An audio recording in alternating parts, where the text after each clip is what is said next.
नई सुबह। शादी का दिन आ गया था। दोनों खानदान जो सालों से एक दूसरे की शक्ल तक देखना पसंद नहीं करते थे, आज एक ही शामियाने के नीचे खड़े थे। ना दुश्मनी के नारे, ना पुराने गिले शिकवे, सिर्फ मुस्कान और एक नई जिंदगी की खुशी। जरा लाल जोड़ा पहने हुए थी, उसके चेहरे पे शर्म और खुशी दोनों था। आरिफ शेरवानी में एक शहजादा लग रहा था। दोनों के दिल धड़क रहे थे, जैसे सारी दुनिया रुक गई हो और वक्त सिर्फ उनके लिए ठहर गया हो। वक्त की सजा और इनाम। निकाह के वक्त जब काजी ने आरिफ से पूछा, कबूल है? आरिफ ने गहरी सांस लेकर कहा, कबूल है, सिर्फ एक बार नहीं, मेरी हर धड़कन के साथ कबूल है। और जब ज़ारा से पूछा गया, उसने मुस्कुराकर आंसुओं के बीच कहा, कबूल है, मेरी रूह तक से कबूल है।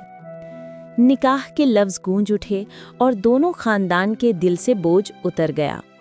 जो दुश्मनी कभी उन्हें जला रही थी, आज मोहब्बत के आगे हार गई थी। शादी की पहली रात जब आरिफ और ज़ारा अपने कमरे में बैठे थे, एक दूसरे को देख रहे थे कि यकीन नहीं आ रहा, आज हम दोनों एक हो गए, हमारी शादी हो गई। ज़ारा ने कहा, हाँ, हमारी मोहब्बत कामयाब हो गई।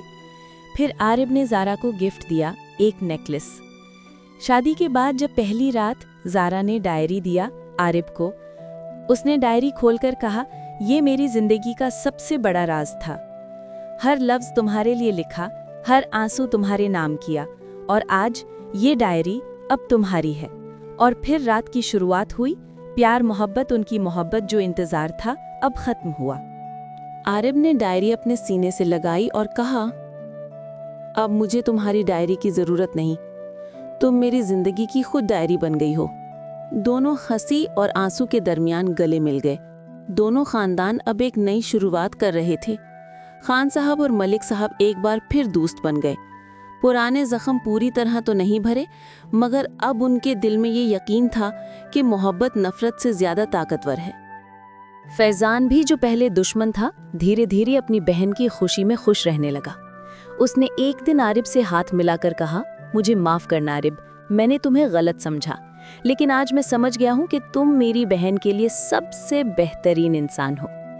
आरिफ और ज़ारा की मोहब्बत सिर्फ उनकी जिंदगी तक महदूद नहीं रही, वो दोनों लोगों के लिए मिसाल बन गए। उनकी शादी एक ऐसी दास्तान बन गई जो हर दिल में यकीन जगाती थी कि मोहब्बत अगर सच हो तो दुश्मनी को भी मिटाकर एक नई दुनिया बना सकती है।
ज़ारा ये अपनी डायरी में आखिरी बार लिखा, अब मैं डायरी बंद कर रही हूँ, क्योंकि अब मेरी जिंदगी एक लिखी हुई कहानी नहीं, बल्कि जीती जागती हकीकत है।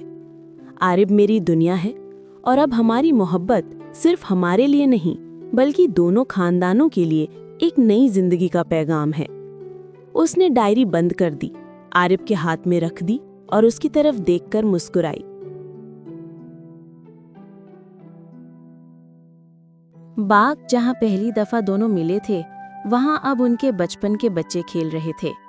खान साहब और मलिक साहब एक ही बेंच पे बैठे उन्हें देख रहे थे।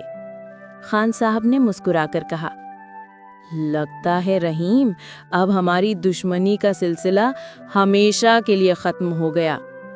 मलिक साहब ने हंसकर जवाब दिया, हाँ, अब तो सिर्फ एक सिलसिला चलेगा, मोहब्बत का। दूर से आरिब और ज़ारा एक दूसरे का हाथ थामे अपने बच्चों को देखकर मुस्कुरा रहे थे। और कहानी यही खत्म नहीं हुई, बल्कि एक नई जिंदगी का आगाज हुआ। मोहब्बत सैक्रिफाइस मांगती है, लेकिन जब वो सच्ची हो तो नफरत, दुश्मनी और सारी रुकावटें हार जाती हैं। और दोनों खानदानों की कहानी इसका सबूत है। ये कहानी उन लोगों के लिए है जो दो खानदान के बीच नफरत है। अगर मोहब्बत सच्ची हो तो इस कहानी की तरह एक दिन जरूर कामयाब होगी, मगर उसके लिए बहुत से दुख, दर्द, तन्हाई, बेरुखी, लड़ाई बर्दाश्त करने होंगे। क्योंकि जो मोहब्बत इतनी आसानी से मिल जाए वो मोहब्बत नहीं। अगर आप इस कहानी को पूरा समझना चाहते हैं तो पार्ट 1, पार्ट 2, पार्ट 3 लाजमी देखिएगा। तब आपको पूरी कहानी समझ के साथ इंटरेस्टिंग भी लगेगी। आई होप कि ये कहानी आपको पसंद आई होगी। पसंद आई है तो चैनल को सब्सक्राइब करें, बेल आइकन को प्रेस करें। वीडियो अच्छी लगी है तो लाइक, शेयर और कमेंट में अपना फीडबैक जरूर दीजिएगा। मिलते हैं इसी तरह किसी और कहानी के साथ। मोहब्बत है तो सब कुछ है।